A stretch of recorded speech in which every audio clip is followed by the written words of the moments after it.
সংজ্ঞাটা এবং অপহরণের সংজ্ঞাটা ইনক্লুড করা দরকার। বেশিরভাগ ক্ষেত্রেই কোনো একটা আইনে সংজ্ঞা দেওয়া থাকলে আমরা ওই আইনটাকেই রেফার করে দিই। তো যেহেতু এটা গুণ সংক্রান্ত, অপহরণের ক্ষেত্রে পেনাল কোডের অমুক ধারা না বলে এটা এখানে নিয়ে আসলেও খুব একটা খারাপ হয় না, তবে গুণের একটা সংজ্ঞা দেওয়া প্রয়োজন।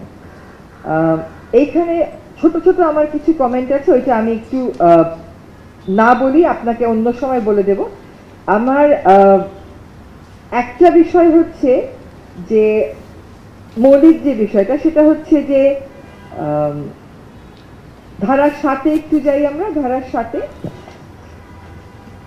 7-এর দ্বিতীয় প্যারাগ্রাফটা কেমন করে ধরেন আমি মনে করলাম যে আপনি এটার জন্য দায়ী, আপনি এসে বললেন যে আমি দায়ী না, আমাকে আমার বস ডিরেকশন দিয়েছিল, তাই জন্য আমি এটা করতে বাধ্য হয়েছি। এই জিনিসটা আপনি প্রমাণ করবেন কেমন করে?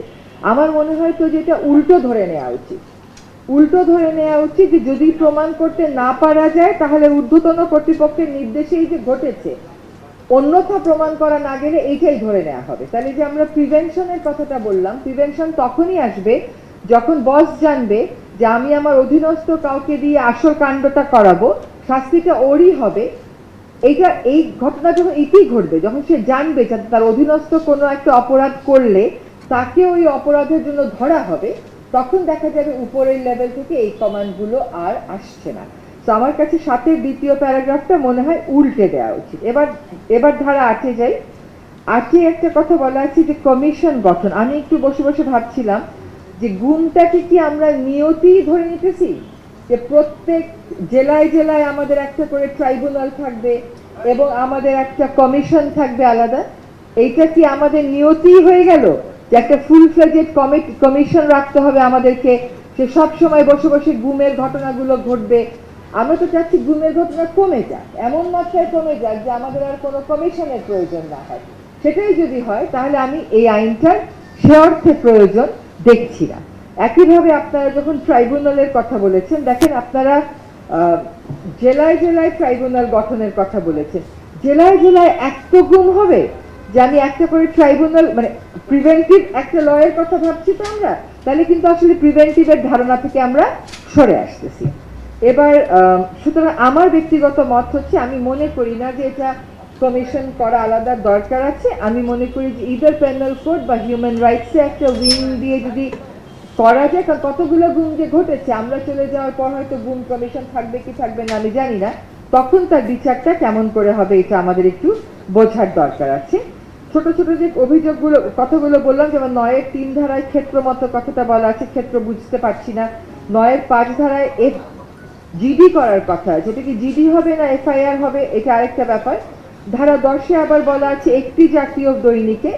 একটি জাতীয় দৈনিক কেন? টিভি স্ক্রল আছে, অফিসিয়াল ফেসবুক আছে, তথ্য মন্ত্রণালয়ের সহায়তা আছে, ইন্টারপোল আছে, সেটাও বলতে পারি। ধারা 11-র মধ্যে আপনি একজনকে ধরে ফেললেন, ধরবার আগে তার ব্যাপারে বিজ্ঞপ্তি দেবেন। আর ধারা 2nd প্যারাগ্রাফ হচ্ছে আপনি ধরে ফেলেছেন, ও মুক্তি পেয়ে গেছে, ও মানে বেল পেয়ে পালিয়ে গেছে, তার ক্ষেত্রেও তো একই রকম প্রসেস আপনাকে ফলো করতে হইতে পারে, যে আপনি পত্রিকায় বিজ্ঞাপন দেবেন, টিভি স্ক্রল দেবেন। সো এই 1 আর 2-এর তফাৎটা বুঝিনি। 12-তে যেটা আমি বললাম যে আসলে জেলায় জেলায় আমার একটা করে ট্রাইব্যুনাল রাখাটার আমি যুক্তি দেখছি না।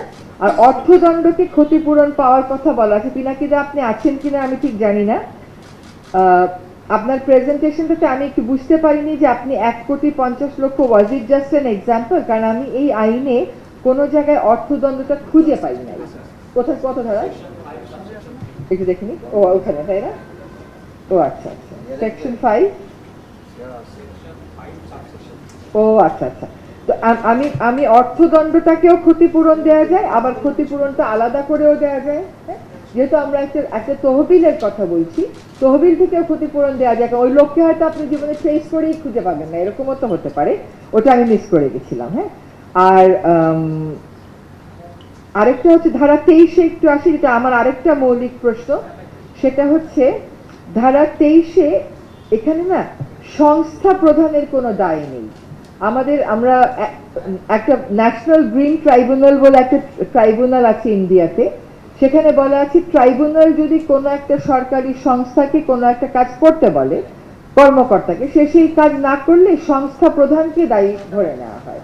তো এইখানে is just the other way round. আমার মনে হয় যে এক হচ্ছে যে আমরা প্রেক্ষিতটা বর্ণনা ঠিক করে করি, দুই হচ্ছে আদৌ এই কমিশনের দরকার আছে কিনা সকলে একটু বসে চিন্তা করি, তিন হচ্ছে জেলায় জেলায় ট্রাইব্যুনালের আমি কোনো যুক্তি দেখতে পাচ্ছি না, ইটস মেকিং মি স্কেয়ার্ড। চার হচ্ছে যে এখানে ব্যক্তি বা কর্মকর্তা না বলে মানবাধিকার কমিশনের যে আইনটা আছে সেখানে কিন্তু শৃঙ্খলা বাহিনীর কথাটাও বলা আছে।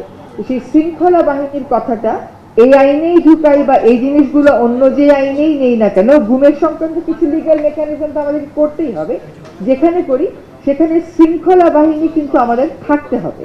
কারণ বেশিরভাগ গুমের ক্ষেত্রেই গুম কমিশন যে তদন্ত করছে সেখানে তাদের একটা দায় আছে। এই চারটা জিনিস আমাদের কিন্তু গভীরভাবে ভাবতে হবে, আর ছোটখাটো বিষয়গুলো আমরা পরে কথা বলে নেব। ধন্যবাদ।